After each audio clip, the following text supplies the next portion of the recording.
Patay ang isang lalaki matapos saksakin ng kapitbahay sa Binangonan, Rizal. Ang umano'y ugat ng krimen, nakawan ng mangga. Saksi si Marie Sumali.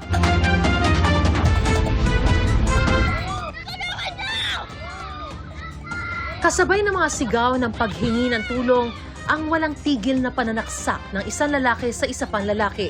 Nakapatong pa ang suspect sa biktima kaya hindi nito nakayanang bumangon kahit anong pilit niya. Ang mga kapitbahay na nakakita sa krimen, wala ring nagawa. Naiwang nakahandusay sa kalsada ang dugo ang biktima na kinilalang si Mauro Lopez, 56 anyos.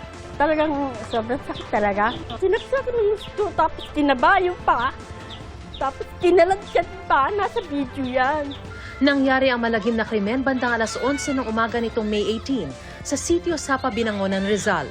Ang nakita sa videong sumaksak sa biktima ay ang kapitbahay niyang kinilalang si Roberto Scott. At ang sinasabing ugat ng alitan, mangga.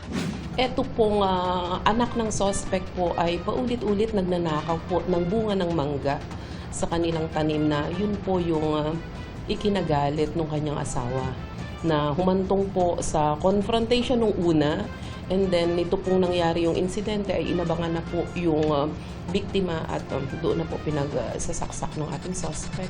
Namagita lang naman yung asawa ko para walang mangyari sa kanila kasi yung inaakit silang mangga, may kuryente yun. Ilang taon na raw nangyayari ang pagnanakaw umano ng bunga ng mangga na hindi lang daw pa isa-isa. Ang sabi po minsan ng nakukuha nila ay nasa 30 kilos na mangga. Accordingly, based nga po sa statement ay yun po yung ibinebenta na nitong nitong mga bata at nung suspect. Sila na nga yung may kasalanan, sila pa yung galit sa amin. Kaya lang namin binabakuran yung kalahati.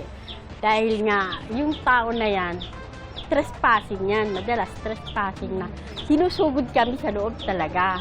Pwedeng hingin, magsabi lang. At large pa ang suspect na tumakasakay ng motorsiklo pagkatapos ng krimen. Pagkatanggap ng ulat, agad na nagsagawa na ng hot pursuit operations ang Binangonan Police para matunton ang suspect.